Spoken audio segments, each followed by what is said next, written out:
레위기서 1장 1절로 6절 오늘 같이 한번 다시 읽겠습니다. 여호와께서 회막에서 모세를 부르시고 그에게 말씀하여 이르시되 이스라엘 자손에게 말하여 이르라. 너희 중에 누구든지 여호와께 예물을 드리려거든 가축 중에서 소나 양으로 예물을 드릴지니라. 그 예물이 소의 번제이면 흠없는 수컷으로 회막문에서 여호와 앞에 기쁘게 받으시도록 드릴지니라. 그는 번제물의 머리에 안수할지니 그를 위하여 기쁘게 받으심이 되어 그를 위하여 속죄가 될 것이라. 그는 여호와 앞에서 그 수송아지를 잡을 것이요 아론의 자손 제사장들은 그 피를 가져다가 회막 문 앞에 제단 사방에 뿌릴 것이며 그는 또 그 번제물의 가축을 벗기고 각을 뜰 것이요. 아멘. 오늘까지만 보도록 하겠습니다. 레위기서는 출애굽기의 연속입니다. 레위기는 출애굽기 안에 있다고 보시면 돼요. 출애굽기를 쓰고 레위기를 기록하고 기록 순서는 다를지 몰라도 레위기는 출애굽기 즉 애굽을 탈출해서 가나안 땅을 가는 중 1년 동안 시내산 근처에서 머물게 되었을 때 바로 모세가 시내산에 한 40일 정도 올라가서 하나님의 앞에 금식하며 기도하고 거기서 받은 말씀을 기록한 것이죠. 그 기록한 말씀, 그것을 먼저 레위인에게, 두 번째 레위인들이 이스라엘 백성에게 전하도록 하셨습니다. 그래서 레위기서 1장 1절로 16절까지는 하나님을 만나는 데 있어서 예배하는 방법으로 만나야 된다. 어떻게 하면 예배를 잘 드릴 수 있을까? 예배의 방법, 예배에 대해서 주님께서 말씀을 가르쳐주고 있죠. 그게 1장부터 16장까지의 내용입니다.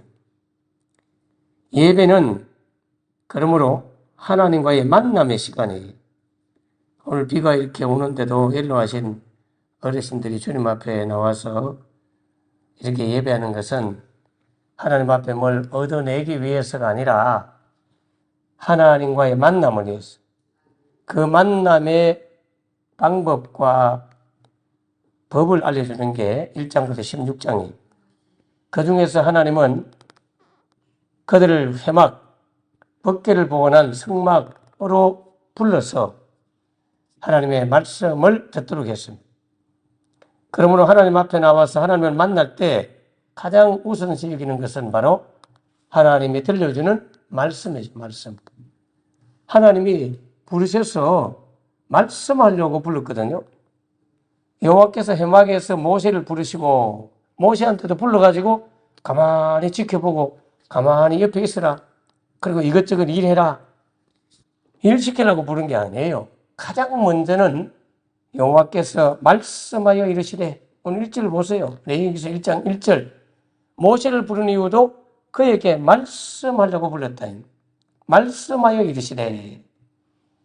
회막으로 부르는 이유, 예배의 자리로 부르는 첫 번째 이유는 하나님의 뜻을 주시려고, 하나님의 뜻을 말씀하려고 부르셨다. 그래서 이 말씀 듣는 것이 얼마나 중요한 게 몰라요. 믿음은 들으면서 나고 들으면 그리스도의 말씀이다. 그 믿음이 바로 우리를 구원받게 하고 영생을 얻게 하고, 그 믿음이 이 땅에서 기적을 나타내고 이보다 더 큰 믿음을 본 적이 없다. 그러면서 가나안 여인의 자녀가 정신 이상이 되어가지고 그야말로 병든 그 딸을, 귀신 들린 딸을 고쳐주는 것도 믿음으로 고쳤다. 이보다 더 큰 믿음이 없다. 베나산에서 내려왔을 때도 불에도 넘어지고 물에도 넘어지고 귀신에 잡혀있던 그 아들을 데리고 오는 그 아버지의 믿음을 보시고 할 수 있겠느니 무슨 말이냐. 믿는 자에게는 능치 못함이 없다. 내가 믿나이다.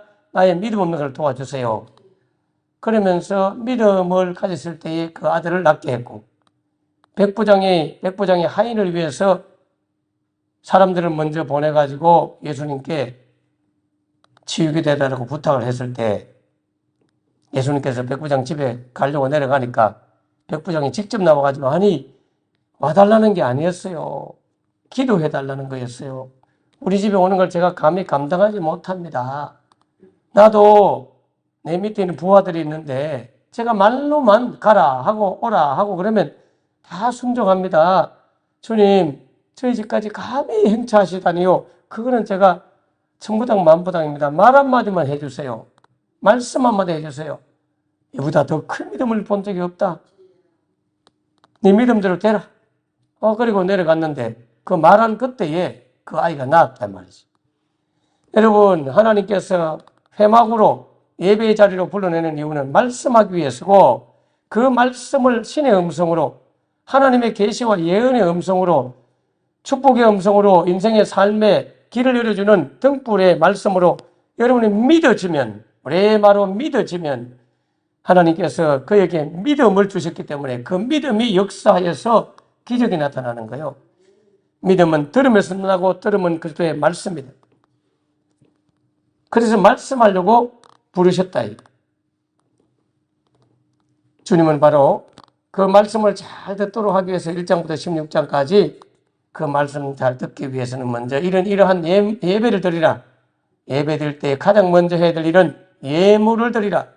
빈손으로 나오지 말고 공수로 보이지 말고 예물을 준비하여 드리라. 예물을 준비하여 드릴 때는 아무거나 가져오면 안 돼. 흠없는 것 가져와야 돼. 그리고 너희들이 키우는 가축 중에서 소나 양이나 오늘 그렇게 말씀하고 있잖아요. 예물로 드리려거든 가축 중에서 소나 양으로.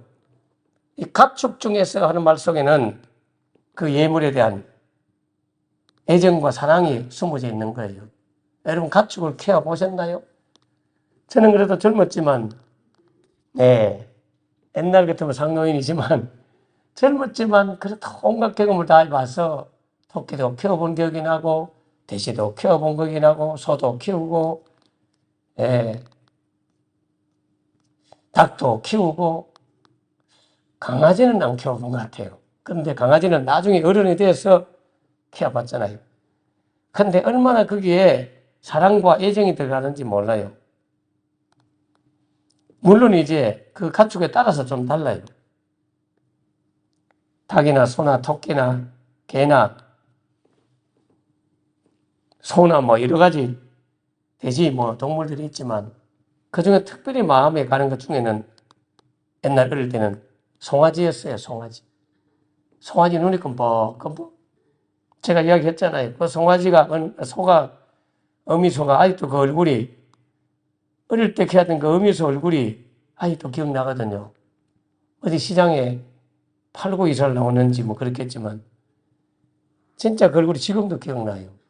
참 잘생기는데 눈도 크고 참 순하고. 근데 그 소가 송아지 새끼를 쌍둥이를 낳았어요. 쌍둥이를 낳아가지고 먼저 태어난 놈은 형 거라고 이야기하고 두 번째 태어난 거는 내 거라고 이야기하고 그래서 아롱이 다롱이 이름을 지었는지 언뜻 기억이 잘 안 나는데 이름을 지어가지고 항상 나의 분신처럼 그렇게 사랑하고 아꼈는데 그 중에 제가 기억하기는 형님이 키우던 송아지가 죽은 것 같아요. 갑자기 지약을 먹고 죽었어요. 지는 안 키웠는데도 그놈이 자꾸 오니까 지약을 먹고 죽어가지고 옛날 우리가 고기 먹는 게 얼마나 어려운 시대에 살았거든요. 1년에 한 번 고기 먹는 날은 돼지고기 휘차라 한다거나 기쁠 휘자 같은데 공동체 휘치인가? 왜 그렇게 휘차한다 근데 기쁠 공동체 채자는 모르겠는데 온 마을이 기쁨의 잔치를 벌이는 축제하는 시간이 있습니다. 그때 유일하게 돼지를 동네 어른들이 잡아가지고 그걸 쫙 나눠주면서 그때 여러 가지 돼지고기도 먹고 돼지 그 장 안에다가 뭐 그거 넣어가지고 또 먹고 또 잡채도 먹고 뭐 이렇게 했단 말이에요. 그 외에는 소고기는 꿈도 못 꾸는 시절. 쌀밥은 제삿날 미밥이라고 해서 그거 겨우 한 숟가락 먹을까 말까. 단 비빔밥을 해서 주면 먹었죠. 그렇기 때문에 송아지가 아주 조그만 송아지도 아니고 이미 제법 컸기 때문에 뭐 1년 가까이는 자랐는지는 모르겠지만 몇 달은 자라서 아주 번들번들하게 살도 찌고 그런 죽었으면 그걸 소고기를 우리가 먹어야 되잖아요. 도저히 먹을 수가 없어요. 산에다 갔다가 묻었다니까요. 먹고 나서 집에 오자마자 그걸 알고 동네 다른 아저씨가 가서 파가지고 가져갔어요.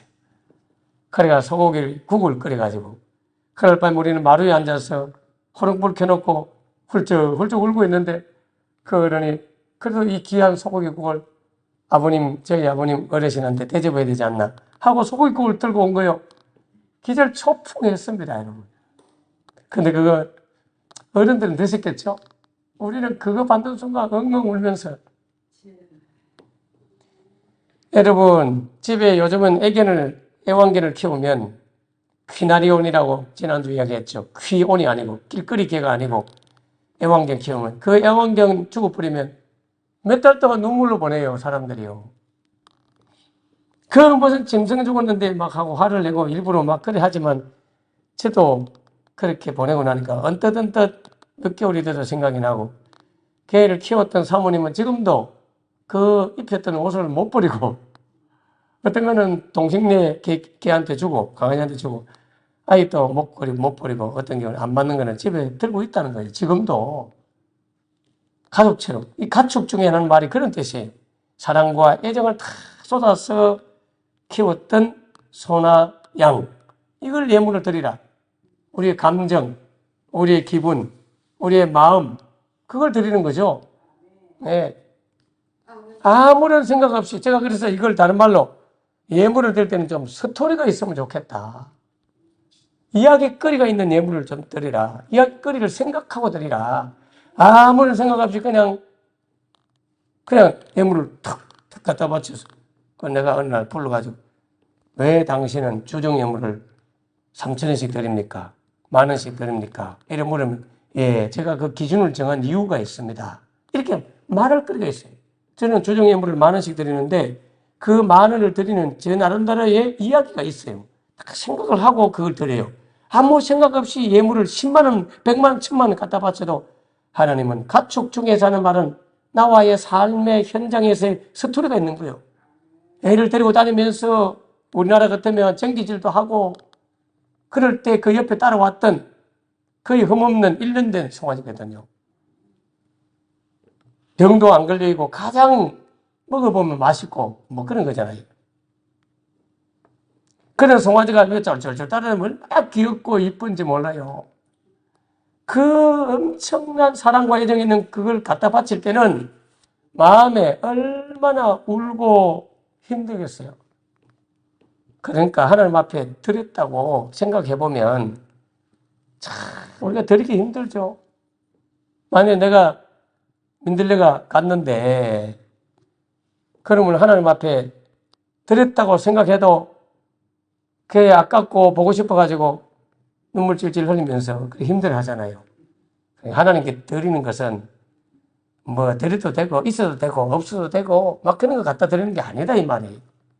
너무나 나에게 소중하고 너무나 사랑하고 너무나 내가 가지고 있고 싶고 아끼고 싶고 그런 정과 애정이 담겨 있는 그런 예물을 드려야 되는데 지금은 그게 이제 여러분이 물질로 갖다 드리잖아요.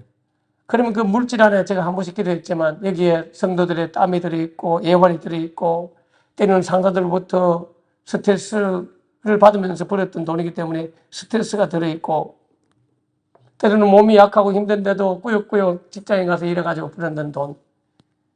그게 엄청난 스토리가 있잖아요. 그게 가축으로 하는 의미 속에 들어있는 거예요. 그런 예물을 주님 앞에 갖다 드려야 되는 거예요. 옛날에도 이야기했지만 어떤 교회에서는 그 중고품 모아가지고 팔아가지고 한때는 우리가 어려울 때는 선교한다고 막 그렇게 했어요. 집에 있는 쓰다 남은 물건들을 다 가져와서 팔고 이렇게. 그 요즘은 바자회라는 이름으로 이제 그렇게 해서 하죠. 네, 어떤 목사님은 그거 하지 말라고. 그 뭐 하나님 앞에 드리는 걸 중고품 팔아갖고 뭘 어떻게 자꾸 하려고 하냐고. 가장 좋은 걸 가져와서 하지. 네, 이런 어떤 논리를 펴는 분도 계세요. 근데 이해는 돼요. 그러나 우리가 둘 다 마음을 가지고 그런 거 하나라도 버리지 아니하고 다 이렇게 해가지고 아껴서 그렇게 하되 마음가짐은 내 집에서 참 가져오기 힘든 걸 들고 와서 드리는 그런 마음 자세로 하나님 앞에 드리라고 하는 그런 의미를 말하는 거죠. 바자회 하면 안 된다 이런 뜻이 아니라 내 마음에 가장 소중한 것을 드리라. 자, 이렇게 하면서 주님은 그 밑에 고지 보면 허물이 없는 것, 흠없는 수컷으로 드리라. 이 수컷이라는 개념도 대단해요. 이 씨를 받는 거거든요. 예. 수컷을 통해서 씨를 그 다음 새끼를 낳도록 하는 그런 상징하는 것이 수컷이다 이 말이죠. 밭은 있는데 씨가 없으면 안 되잖아요. 그렇기 때문에 이 수컷은 한 마리만 있어도 돼요. 암컷은 여러 마리가 있고 수컷은 한 마리가 있어도 새끼를 낳아서 이렇게 많이 했단 말이에요. 그래서 수컷이 귀했어요. 그 당시. 귀했지만 이것은 밖에 나가면 비싸지는 않았어요. 아무튼 소량이기 때문에 이게 양이 적은 동물이기 때문에 귀하기는 했지만 이게 양이 많으면 이거는 또 별 가치가 없는 거예요. 암컷이 많아야 새끼를 많이 낳거든요. 수컷은 한 마리가 씨를 많이 뿌릴 수가 있기 때문에. 그래서 씨를 뿌리는 수컷 귀한 것이다 이 말이죠. 흠없는 수컷으로 그렇게 처음부터 흠없는 예물을 드리도록 해라. 그래서 옛날 성경에는 신약 성경인데 보면 창기가 번 돈이라든지 또 사기쳐서 번 돈이라든지 밑에 직원들 월급 안 주고 도리어 착복하고 교회 가져온 돈이라든지 그런 돈들은 하나님 기뻐하지 않습니다. 옛날 그런 일이 종종 있었어요. 교회당 짓는다고 교회 다니는 분이 사장인데 직원 월급 찌꼬리만큼 주고 제대로 주지도 않고 그 돈 꾸역꾸역 모아가지고 교회당에 헌금하면 하나님 그걸 기뻐하겠냐고요. 그 직원들한테 월급 주는 것도 하나님이 기뻐 받으시는 재물이에요. 그 가정을 살리잖아요. 그 사람의 월급 줘가지고 그 가정을 살리는 거잖아요. 그들이 월급 안 받으면 굶어 죽잖아요. 그 생명을 살리는 거기 때문에 그것도 하나님 앞에 드리지는 향기로운 예물이라니까요. 여러분이 저에게 목사님이 이게 도서비를 주고 때로는 명절이라고 우리 안나 여중도에서 참 가슴 아픈 예물들을 들고 와서 저한테 드린 거 저는 그걸 다 향기로운 예물로 하나님 앞에 올려드리고 하나님이 받으시는 거죠. 예, 그 목사한테만 드린다고 예물 받는 게 아니에요. 성경에는 고아나 과부들, 가난한 자를 도와주는 것은 다 하나님께 드린 예물이다. 마태복음 25장에는 옥에 갇힌 자, 굶주린 자, 헐벗은 자, 나그네 된 자, 그런 자들을 먹이고 입히고 물 주고 옷 입혀주고 그거 다 나에게 한 것이다.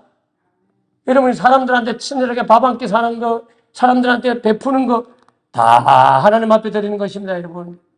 여러분이 어떤 의도를 가지고 뭔가를 얻어내기 위해서 그걸 한다면 아니지만 순수한 마음으로 섬기기 위해서 하는 것은 다 하나님 앞에 드려지는 예물이다. 그런데 그걸 인식해서 제대로 하지 않는 사람은 나에게 아무것도 내가 목마를 때 물 마시게 해주냐? 내가 헐벗을 때 옷 입혀주냐? 내가 나그네로 다닐 때 힘들어가 좀 쉬고 싶었는데 나를 영접을 해서 잠자도록 해주었냐? 그리고 마태복음 25장 양과 염소 비유가 그 이야기를 하는 거예요. 그렇기 때문에 직원들 월급 주는 거 그거 아까워하면 안 돼요. 주님 앞에 예물을 올려드리는 거예요. 남들한테 구제하고 돕는 거, 밥 사주는 거 그거 아까워하면 안 돼요. 하나님 앞에 드리는 예물이에요. 저는 그래서 그런 예물을 심어요. 종종 선배 목사님이나 동료들이 저한테 아이고 목사님은 다른 목사님들부터 참 사랑을 받는 것 같아요. 왜냐하면 제가 어디 간다면 차 태워주고 뭐 하고 그러면 다 너 목사가 심으니까 그래 하는 거지. 뭐 그냥 해주고 싶겠어? 다 심고 베푸니까 이래 하는 거지. 제가 그런 말, 제가 훌륭하고 착하다는 말을 하고 싶은 게 하는 게 아니에요. 그런 의도가 아니에요. 뭘 자랑하라고 이 말 하겠어요. 여러분이 그렇게 살아라 이 말이죠. 그게 다 예물이니까. 교회만 갖다 바치는 것만이 예물이 아니에요. 평소의 삶 속에서 우리가 어떻게 베풀고 사는 자가 다 하나님은 기뻐 받으시는 예물로 그걸 산 제사라고 말하는 거예요. 그게 또 하나의 예배가 되는 거예요. 신약 성경 예수님은 그렇게 막 분명히 가르쳐주고 있어요. 바울도 분명히 향기로운 제물이라고. 그래서 주님 앞에는 가장 귀하고 흠없는 것, 소중한 것 이걸 갖다 바치라. 그러면서 주님 앞에 예배하면서 하나님 앞에 사귐을 갖는데 우리 기독교 신앙에서 드리는 이 예물과 우상 숭배하는 사람들이 갖다 드리는 예물은 질적으로 차이가 나요. 그게 뭐가 차이가 나냐면 질적으로 차이 난다는 말이 비싸냐 안 비싸냐 이런 개념이 아니에요. 우상을 숭배하는 사람들이 갖다 바치는 제사 제물은 신을 달래기 위해서 갖다 바쳐요. 신을 달래기 위해서. 그 신을 달래고 경상도 말 쓰겠습니다. 꼬셔가지고 뭔가를 받아내려고 신한테 잘 보이려고 하는 예물이에요. 그런데 사실은 오늘 성경에 나오는 가축 중에서 흠없는 소와 양을 드리라. 이거 하는 것은요. 그 밑에 읽어봤지만 주님은 뭐라고 말하냐면 너희를 위하여 그렇게 표현하고 있다니까요. 즉 우리의 죄사함을 받기 위하여 즉 여기 보면 그를 위하여 하는 말이 있잖아요. 이 그를 위하여 기쁘시게 받으심이 되어 여러분 그를 위하여 이 그는 하나님이 아니에요. 2절에 4절에 봐요. 그는 번제물의 머리에 안수하고 그는이 누구예요? 제물을 들고 온 그분이 제물 위에 안수한다 이 말이에요. 소를 끌고 왔으면 소머리 위에 안수합니다. 내 죄를 이 소가 대신 짊어지고 갑니다. 그러므로 그는 번제물에 안수하고 할지니 그를 위하여 즉 자기 자신을 위하여 기쁘시게 받으심이 되도록 그를 위하여 속죄가 될 것이다. 그를 위하여 이 그는 제물을 들고 온 여러분을 의미하는 겁니다. 여러분이 제물 위에 안수하고 여러분이 그 제물을 여러분을 위하여 그 제물을 드리고 여러분을 위하여 속죄가 된다. 결국 그 제물은 나를 대신하여 죽는 제물이기 때문에 나를 위한 제물이고요. 하나님을 위한 제물이 아니에요. 하나님이 뭐 돈 없어가 돈 요구합니까? 하나님이 돈 필요가지고 돈 달라는 게 아니라 여러분을 위하여 여러분이 대신 죽는 거예요. 우리가 돈에 대한 사랑과 애착이 얼마나 많잖아요. 탐욕도 있고 탐심도 있고 돈도 갖고 싶고 있어야 되고 아깝잖아요. 그걸 드리는 것은 내를 죽이는 거예요. 나를 죽이고 드리는 거예요. 계산하면 못 드려요. 저도 계산하면요 드릴 형편이 안 돼요. 갚을 부채도 얼마나 많고 그런데 그거 어떻게 다 해요. 그래서 나를 죽여야 돼요. 나를 먼저 죽이고 아깝지 않은 돈이 어디 있어요. 다 그렇지만 나를 죽이고 내 욕심을 죽이고 내 생각과 계산을 죽이고 하나님 앞에 드리면 하나님이 그 다음 달 또 기적적으로 살아가도록 해주고 하루하루를 하나님 은혜 안에 사는 거죠. 박사과정 공부했던 거 아직도 그거 갖고 있다고요. 예, 등록금 빌린 거. 예. 박사를 뭐 하나만 했지만 석사를 2개 정도 했기 때문에 한 학기 졸업하면 몇 천만 원씩 빚집니다. 그게 한 학기 등록금이 500만 원씩 하는데 5, 25, 5학기 하면 2,500만 원. 자, 예를 들면 세상에서는 신을 막 달래고 막 이래 하려더니 우리는 우리 죄를 대신하여 내가 대신 죽습니다. 나 죽어요 하고 드리는 게 예물이라. 예. 그렇죠. 여러분이 안 죽으면 아까워서 어떻게 드려요? 마음을 죽여야 드리죠. 그게 달라요. 하나님 꼬시려고 드리는 거 아니에요. 하나님 마음을 막 기쁘게 하도록 이왕 그렇게 해야 되지만 기쁘게 해가지고 하나님 돈주머니 털라고 드리는 게 아니다 이 말이에요. 예. 그래 드리면 하나님이 알았어. 덤으로 기쁘시니까 축복 안 하겠어요? 우리는 축복을 받아내기 위해서 드리는 건 아니고 그건 기복신앙이고 기꺼이 나를 죽입니다. 주님, 내 죽음 마땅한데 이거라도 드려서 내 죽음을 표현하겠습니다. 그렇게 해서 속죄의 예물을 드리는 의식으로 드리는 거예요. 이것도 나중에 주님이요. 예수님의 피로 바꿔준다니까요. 그래서 여러분이 예물을 들고 오면 그 예물에 손 얹고 예수의 피를 뿌립니다. 주님 피와 함께 예물을 받으십시오. 네. 그래서 또 감사해서 이제 드리는 거예요. 옛날에는 나의 속죄를 드렸지만 지금은 그 속죄를 대신하여 돌아가 주신 예수님께 고마워서 감사해서 드리는 거예요. 감사해서. 뭘 받아내려고 드리는 게 아니고 감사해서. 자, 그런 것들을 가르쳐 주는 게 1장부터 16장이다.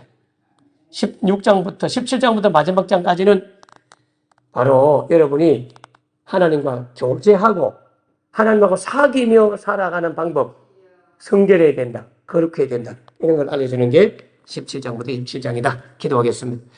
자비로우신 주님, 은혜와 사랑을 감사합니다. 주님, 감사합니다. 아버지의 전에 불러주신 이유, 기도의 자리에 부르는 이유, 예배의 자리에 부르는 이유는 주님께서는 말씀하고 싶었고 그 말씀을 통해서 나와 사귀자. 내를 향한 믿음을 가져라. 그 믿음이 기적을 나타낼 것이다. 믿음은 들으면서 난다. 듣는 걸 잘 훈련하고 듣고 그치지 말고 듣고 행하여서 성결한 삶을 살면 나와 교제하며 살 것이다. 그러한 너가 나에게 기도하면 내가 너에게 응답하겠고 역사하겠다. 주님은 회막에 부르셔서 당신의 말씀을 전해주고 그 당신의 말씀을 듣기 위해서는 당신께 나와야 되는데 죄인인 우리가 부정한 우리가 그냥 나가면 죽을 수밖에 없어서 우리를 죽이지 않도록 심판하지 않도록 하기 위하여 속죄의 제물을 먼저 자신이 죽고 그렇게 나를 만나면 내가 너희들을 치지 않고 죽이지 않을 것이다 하는 의미로 내가 나를 대신하여 죽는 제물을 사랑과 애정에 담기는 그 제물을 들고 와서 주님 앞에 바치고 나는 죽고 예수와 만나는 역사가 있도록 하기 위하여 이 예물을 드리는 방법을 알려준 줄 압니다. 이제 이 예물조차도 우리 주님이 대신 드렸사오니 이제는 주의 이름으로 예물을 드리지 아니하면 아무리 예물을 드려도 받지 않으시고 주의 이름으로 모여 예배하지 않는 것은 예배로 인정하지 않습니다. 우리는 매사에 범사에 예수의 이름으로 모이고 예수의 이름으로 기도하고 예수님의 이름으로 예물을 드리고 예수님의 이름으로 예배하는 우리 모든 성도들 되게 하여 주시옵소서. 우리 정병진 주사님이 지난주에 주일에 오셔서 활짝 웃는 모습으로 우리한테 마지막 아름다운 모습을 남기고 그리고 또 예배하고 마지막 주님께 나와서 마지막 예배를 드리고 돌아가셨다가 집에서 쓰러져서 하나님 나라 가셨습니다. 슬픈 당한 가족들을 위로하시고 그런 기회로 그들이 예수 아는 역사가 있도록 도와주시고 오늘 제가 방문하여 기도할 때 그 가정의 모든 가족들이 하나님을 아는 역사가 있도록 축복하여 주시옵소서. 저희들은 늘 오늘의 내 인생의 마지막일 수 있다는 각오로 매일매일 사랑하고 아끼며 주님을 섬기며 사는 우리 모두 되게 하옵소서. 예수님 이름으로 기도옵나이다. 아멘. 아멘. 예. 광고 미리 했습니다만은 정명진 주사님 오늘 2시 한 20분 정도에 대구 보훈병원에 제가 도착할 것 같고 대구에서 혹시나 우리 교회에서 저와 같이 가고 싶은 분은 1시 10분이나 20분, 1시쯤 교회 오시면 1시 20분에 제가 김성부 장로님 집에 장로님 만나서 그래 같이 갈 겁니다. 예, 혹시나 뭐 마음에 그런 뭐 원이 있는 분은 1시까지 교회 오시면 되겠고요. 예, 아니면 여러분 집에서 기도해 주시면 좋겠습니다. 왜냐하면 가족들이 믿지 않는 가족이기 때문에 공식적으로 예배나 기독교식으로 예배를 집례하지는 않습니다. 예, 여러분이 위해서 기도해 주면 좋겠고, 국가 요공자이기 때문에 대전 현충원으로 가는지 영천으로 가는지 제가 골짝 모르겠네요. 예, 아무튼 그렇게 해서 가족들 가족장으로 알아서 장례식을 할 것 같습니다. 예, 기도해 주시면 좋겠습니다. 이 어르신도 화장실 갔다가 나오시다가 쓰러지셔서 돌아가셨어요. 제가 분명히 광고하고 말했잖아요. 그게 예언입니다. 예언. 주의 종이 말하는 거는 예언이다 생각하고 어르신들 자신을 믿지 마세요. 자신을 신뢰하지 말라고요. 다리 힘 있다고 생각하고 그렇게 화장실을 나올 때는 멀쩡해도 이렇게 엎드려 갖고 옆에 벽 짚고 어제는 무조건 탁 주저앉아야 돼요. 안 넘어지라고 버둥버둥 버티지 말고 탁 주저앉아 버리셔야 돼요. 그래야 나아요. 그냥 버둥버둥 안 넘어지려고 하다가 팍 엎어져가 뇌진탕으로 가거나 뇌진탕, 심장마비, 뇌출혈 이걸로 가거든요. 그런데 뇌진탕으로 가는 경우는 거의 다리 힘 풀려가지고 쓰러진단 말이에요. 또 혈압이 팍 올라가서 넘어진단 말이에요. 어르신들이 다 화장실 갔다 오다가 거기 돌아가세요. 거기서 힘쓰고 용수나 나왔기 때문에. 그러니까 제발 자신을 믿지 말고 벽을 짚고 가까운 물건을 자꾸 짚으면서 자신을 낮추면서 그렇게 꼭 좀 해주세요. 교회도 비 오거나 이러면 저 혼자 예배 드려도 되니까요. 저 혼자 대신 예배 드릴 테니까 안 오셔도 돼요. 안 오셔도 하나님 다 알아요. 집에서 아이고 이 시간 목사님 혼자 예배 가겠네 하고 집에서 기도하고 보내면 그래 네 마음 안다 하고 받으시니까 오다가 미끄러져 가지고 뭐 일 생길까 봐 내가 노심초사 염려가 돼요. 예, 꼭 그렇게 좀 잘 좀 하세요. 유모차도 밀고 좀 다니시고 그렇게 하세요. 주 이름으로 축복합니다. 주님이 너무나 여러분을 사랑합니다. 너무너무 사랑하고 귀하게 여기는 건 사실이에요. 제가 이렇게 마음이 아프도록 여러분을 생각하는데 하나님 오죽하겠어요. 예, 하나님이 마음 저린 마음으로 우리 어르신들 사랑합니다. 기도하겠습니다. 주님 감사합니다. 아버지 불쌍히 여기시고 긍휼히 여기시고 인생이 언제 하나님의 오라 할지 모르기 때문에 매일 끝까지 삶으로 준비하는 지혜자가 되도록 도와주시고 이 아침에 나와 주 앞에 우리의 한숨과 탄식과 아픔과 괴로움을 다 십자가 밑에 내려놓습니다. 하나님 불쌍히 여겨주시고 이 모든 짐을 짊어지고 가신 주님, 주님만이 답이고 주님만이 인생의 해결자이고 주님만이 길입니다. 주님만이 사는 길입니다. 다른 이유가 없습니다. 오직 기도밖에 없다고 말씀했습니다. 주님 주님 앞에 기도하며 하루하루 의지하고 사는 우리가 되도록 도와주시옵소서. 감사합니다.